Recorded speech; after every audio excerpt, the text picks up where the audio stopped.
이 여성의 이름은 김춘아.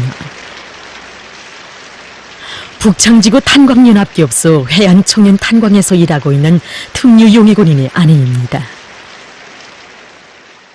원래 춘하동무는 여기 사람이 아닙니다. 강선의 고향인데 어느 해인가 영원에 이제 이동 작업 왔다고 합니다. 이동 작업 와서 오난 집에 들게 되는데 그게 아마 선제철 동무의 사촌누이 집 같습니다.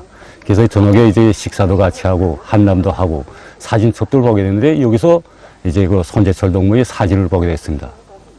그래서 그 사촌누이로부터 자기 동생이 이 해안에 제대에 왔는데 이제 두 눈이 없고 두 팔이 없고 한 다리가 없는 그런 용해군이라는 걸 알게 됐습니다.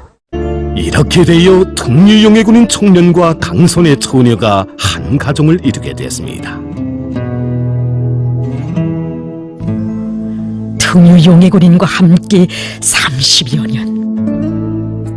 그 나날은 결코 순탄치 않았습니다.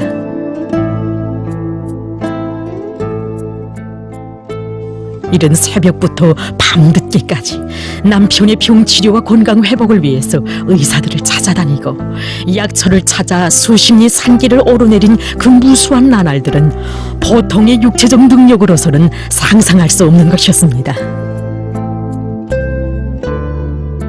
언젠가 제가 오빠네 집에 이렇게 불쑥 들어선 일이 있습니다.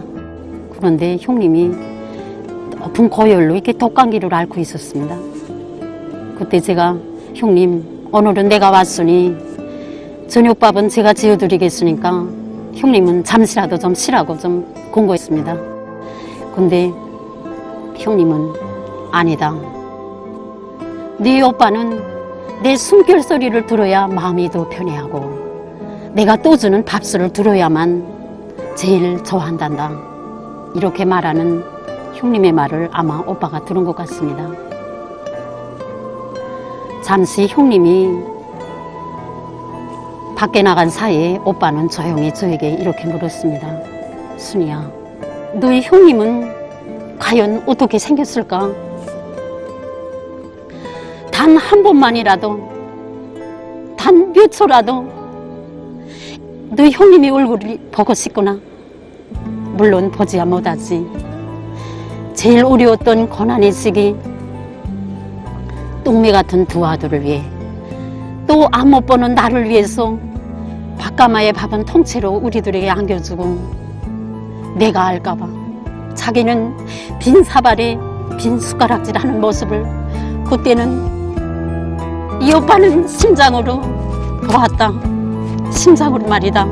이렇게 말하며 뜨거운 눈물을 흘리는 것이었습니다. 너무 힘이 들어 주저앉고 싶을 때도 있었습니다. 그때마다 힘을 준 것은 연합기업소 당면의 일꾼들과 탄광의 일꾼들, 정다운 이웃들이었습니다. 특유용해군인의 가정을 위해서 알게 모르게 진정을 바쳐온 고마운 사람들 중에는 24년 동안 친딸이 돼서 기회가 있을 때마다 찾아와 고무해준 강동 땅의 평범한 여성도 있습니다. 제가 특유용해군인인 선제철 동지와 김춘아 어머니를 알게 된 것은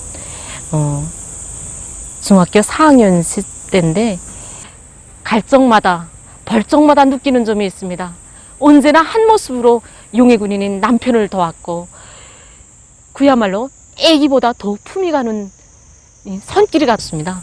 한 번은 이런 일이 있었습니다. 휴가 기간인데 이 기간만이라도 어머니를 편하게 해드리라.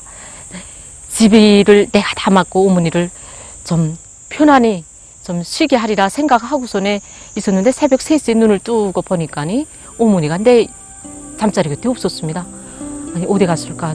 뒷뜰에 나가 보니까 이마에 전지불을 달고선에 밧김을 메고 있었습니다.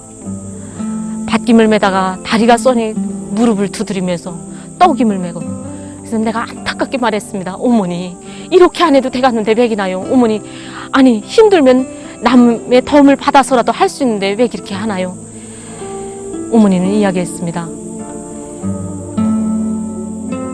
자기 힘으로 제 손으로 가꾸는 것이 더 큰 행복이라고. 이처럼 특유 용해군인의 아내들을 우리 당은 남편들 못지않게 귀중히 여겼습니다. 김춘하 여성은 당의 은덕에 보답하자면 남편을 덜 보는 것만으로는 부족하다고 생각했습니다. 나도 단전의 여인이다. 이렇게 돼서 그는 스스로 탄광 정호본이 됐습니다. 남편을 덜 보는 속에서도 그는 비용지를 기름진 땅으로 걸고 탄광의 부업 생산 기지로 전변시켰습니다.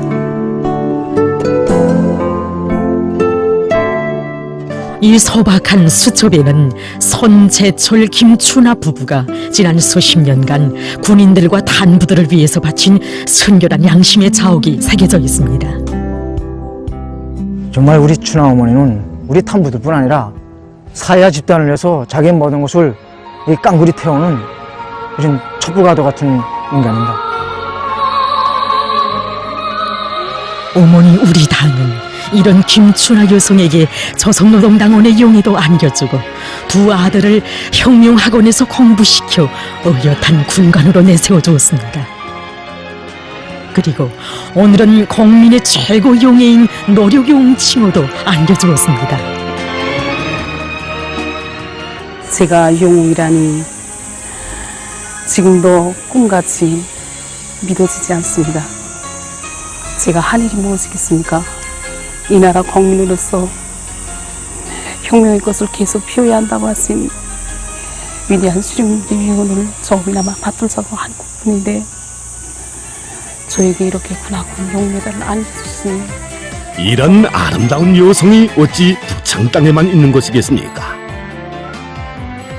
스스로 용해군인의 길동무가 되어주는 처녀 총각들에 대한 이야기며 한 처녀의 얼굴에 생긴 호물을 자신의 아픔으로 여기며 수년 세월 정성을 기울여 아름다운 모습을 찾아준 의료 일꾼에 대한 이야기, 부모 잃은 자식들의 어머니가 돼준 처녀 어머니에 대한 이야기를 비롯해서 아름다운 소행들이 끝없이 태어나는 땅이 바로 사회주의 우리 조국입니다.